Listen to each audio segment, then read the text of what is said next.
देखो बच्चों, ये भी हम चालू कर रहे हैं आर्यभट्ट 11वां लेसन 11वां अध्याय 11वां चैप्टर, जिसका उन्वान है आर्यभट्ट और तेलंगाना। ये आर्यभट्ट और तेलंगाना के बारे में इसका उन्वान है जो हम लोग चालू कर रहे हैं। ये इससे जो गुज़श्ता चैप्टर में हमने पढ़े हैं, मालूमात किए हैं, वो 10 चैप्टर ड्रामा थे और लत्फुर रहमान के बारे में सवाल हयात था। और हम लोग 11वां चैप्टर 11वां अध्याय 11वां उन्वान से हम रूबरू हो रहे हैं, जो आर्यभट्ट और तेलंगाना के बारे में है। तो सबसे पहले अदब, हम हिंदुस्तान के अदब कदीम की तारीख में गुप्त दौर को सुनहरा, जो हमारे गुप्त दौर थे उसको सुनहरा दौर कहा जाता है। आप लोग भी जाने, सबसे ज्यादा हुकूमत मुसलमानों ने 800 साल किया है। अंग्रेज से पहले मुसलमानों की हिंदुस्तान के अंदर हुकूमत थी। अंग्रेज मात्र 200 साल हुकूमत किया है और मुसलमानों ने 800 साल हिंदुस्तान पर राज किया है, हुकूमत किया है। और तृतीय विश्व युद्ध होने के बाद, तारीख कलमकारों और जितने भी है, तृतीय विश्व युद्ध होने के बाद फिर हिंदुस्तान के अंदर या पूरे ममालिक में मुसलमानों की ही हुकूमत होगी। आर्यभट्ट हिंदुस्तान के अहद कदीम की तारीख में गुप्त दौर को सुनहरा दौर कहा जाता है। इस दौर के जो हमारे हुक्मरान यानी राजा इल्म दोस्त और इंसाफ के पसंद थे, इंसाफ के मानने वाले थे, अदब पसंद थे। इस दौर में बड़े बड़े साइंसदान साइंटिस्ट भी पैदा हुए हैं, जैसे उसका नाम गिनाते हैं आर्यभट्ट, जैसे असीम साइंसदान थे, उसी दौर के थे। उसे अपने वक्त का अजीम माहिर इल्म नजूल, रियाजी और इनमें बहरे थे। लेकिन कुछ लोग, अगर हम ये कहते हैं साइंसदानों में, लेकिन कुछ महिलाओं ने भी अपने परचम लहराए हिंदुस्तान के अंदर। जैसे गणितज्ञ थे शकुंतला देवी, इतने फास्ट है गणित में कि कंप्यूटर की भी गलती को पकड़ के पूरे हिंदुस्तान में तहलका मचा, पूरे ममालिक में तहलका मचा। कंप्यूटर के से भी फास्ट करते थे और एक क्रम में उन्होंने कंप्यूटर की भी गलती को पकड़े। कहा जाता है कि मशहूर माहिर इल्म रियाजी पाइथागोरस की रहनुमाई आर्यभट्ट। ऐसा लोगों का मानना है, लोगों का विचार है, पाइथागोरस की रहनुमाई देखभाल भी आर्यभट्ट ने ही की थी। उसके बाद आर्यभट्ट की पैदाइश के बारे में हम लोग बात करते हैं। ये इसकी पैदाइश हम हातमी तौर पर कुछ कहना, इसके पैदाइश के बारे में हम लोग कुछ कहना मुमकिन नजर आ रहा है। बहुत सारे लोगों के अलग अलग विचार है, अलग अलग विचारधारा है और अलग अलग लोगों को कहना है। ये तो मुश्किल है, लेकिन कराइन से लगभग पता चलता है कि पटना के मगरिब में, ऐसे में हमको ज्योग्राफिया के या कुछ खगोलविद इतिहासकार या कुछ हमारे जो बुद्धिजीवी है उन लोगों के विचारों से ऐसा मालूम होता है कि पटना के मगरिब में खगोल में उसकी पैदाइश, यही पटना बिहार में, सूबा बिहार में ही पैदा हुए। खगोल के मानी इल्म नजूम से होता है और आर्यभट्ट का ताल्लुक इल्म नजूम से था। खगोल का मानी इल्म नजूम से होता और इसका भी ताल्लुक उसी से ही था। इसलिए कराइन क्यास यही है, यानी हम लोग जो पढ़ते हैं ये मनोवैज्ञानिक तौर पर इन्होंने बताया है कि ये आर्यभट्ट की जाय पैदाइश है। इसकी तारीख पैदाइश 476 ईस्वी पूर्व से लेके 564 में 88 साल के ईस्वी के आसपास हुआ, यानी 476 में जन्म हुआ और 564 के आसपास इनका इंतकाल हो गया और ये 88 साल की उम्र में दुनिया से चले गए, इस दुनिया को छोड़ के चले गए। ये आर्यभट्ट और आर्यभट्ट ने जो हमारे हिंदुस्तान के लिए, पूरे ममालिक के लिए जो खिदमत किए, जो उन्होंने कारकर्दगी किए, काम किए, उन कामों को उस किताब में बताया जा रहा है। वो गुप्त अहद हुकूमत का ना सिर्फ बल्कि माहिर इल्म रियाजी था। वो गुप्त के बारे में नहीं बल्कि इल्म के माहिर थे, इल्म के जानकार थे, बल्कि इल्म नजूम के मैदान में भी उनकी खिदमत, जो खगोल विद्या जो होता है उनके मैदान में भी उनके विद्या को, उनके तालीम को हम लोग इनकार नहीं कर सकते। फरामोश का मतलब होता है रिफ्यूज, इनकार नहीं कर सकते हैं और स्वीकार नहीं कर सकते हैं।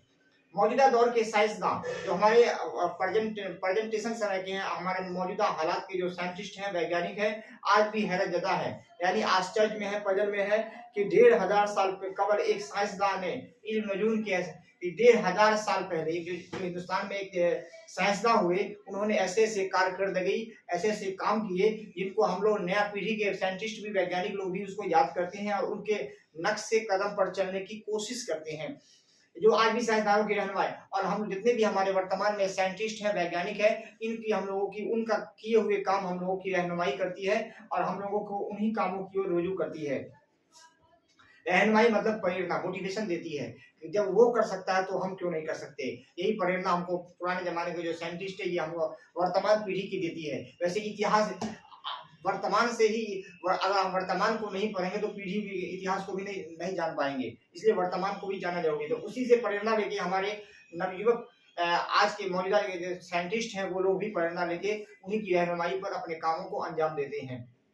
साइंस के महक्कीकीन लिखते हैं कि आर्यभट्ट, महक्कीकीन मतलब रिसर्चर, शोध करने वाले, वो लिखते हैं कि आर्यभट्ट ने पटना शहर से 3 किलोमीटर, उन लोगों का कहना है, लिखते हैं वो लोग किताबों के अंदर, जुनूब में मसूरी के नजदीक तेलंगाना में अपनी तहकीकी कामों के लिए, यानी जुनूबू के आसपास अपने रिसर्च कामों के लिए एक रिसर्च सेंटर कायम किया था, खोला था आर्यभट्ट। और तेलंगाना में ही वे बैठकर ये आर्यभट्ट अपने मशहूर तसनीफ आर्य सुधार तंज को भी लिखा। वहीं पर बैठ के इन्होंने मंथन करने, सोचने का हिंदी होता है मंथन करके इन्होंने लिखा, और वो दुनिया के पहले साइंसदान बन गए, पहले साइंस के जानकार बन गए।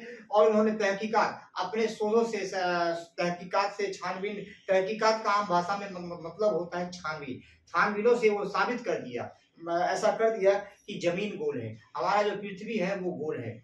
और अपने मोहब्बत पर घूमते हैं, अपने अड्डे पर, अपने यहाँ रहते हैं और चारों करता है 365 दिन में घूम जाते हैं, एक बार चक्कर लगा। और सूरज की गर्दिश भी करते हैं, गर्दिश का मतलब होता है घूमना। इस तरह साइंसदानों ने सबसे पहले सूरज ग्रहण, और उसके बाद उन्होंने बताया कि पृथ्वी घूमती है, उसके बाद सूर्य ग्रहण के बारे में बात करते हैं और चंद्र ग्रहण के बारे में भी बात करते हैं। जो हमारे इस चैनल पर है ये नोट कर इस बात को, सूर्य ग्रहण यानी जब धरती का अंत होगा तो सूर्य और तारे सब का भी अंत हो जाएगा। आज इंग्रजी में आज पर नज्म अशारा डिस्मिसल सिस्टम की अहमियत और अफादियत की इनकार नहीं कर सकते हैं, बल्कि साइंस के तमाम शोबों में जितने भी साइंस के जानने वाले हैं, और साइंस के जानने वाले इंडिया के पूरे देश में 195 देश है जहां जहां वो निवास करते हैं, इन लोगों को जैसे ही मालूमात होता है शोबों में निजाम इशारा की अहमियत मुस्लिम है।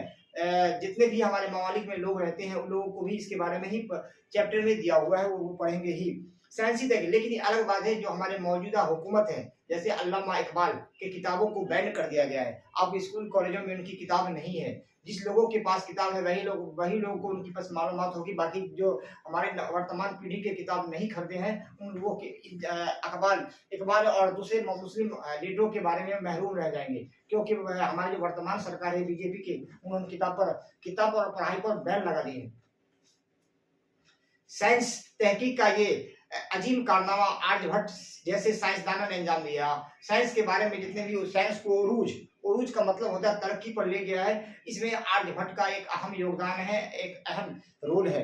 कहा जाता है इल्म रियाजी में सफर का तस्वुर आर्यभट्ट ने ही, कहा जाता है कि इल्म रियाजी, इल्म के सिखाने के लिए इनका सफर बहुत ही अच्छा उम्दा है।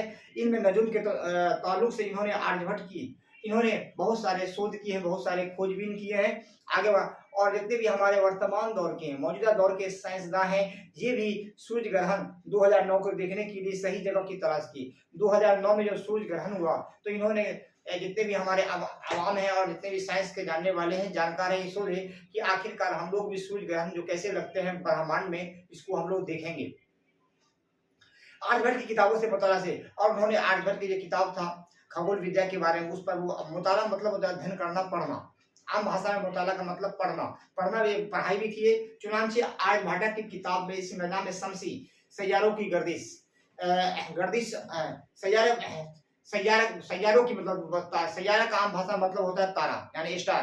तारों लोग कैसे घूमते, गर्दिश मतलब घूमना, कैसे घूमते हैं, दौरी और मुख्तलिफ तारों की हरकत मतलब सबसे अगर दूर पर है, ये हमारे वर्तमान साइंस पीढ़ी और हमारे जो कुरान है उसमें भी सबसे दूरी पर अगर है तो वो तारा है।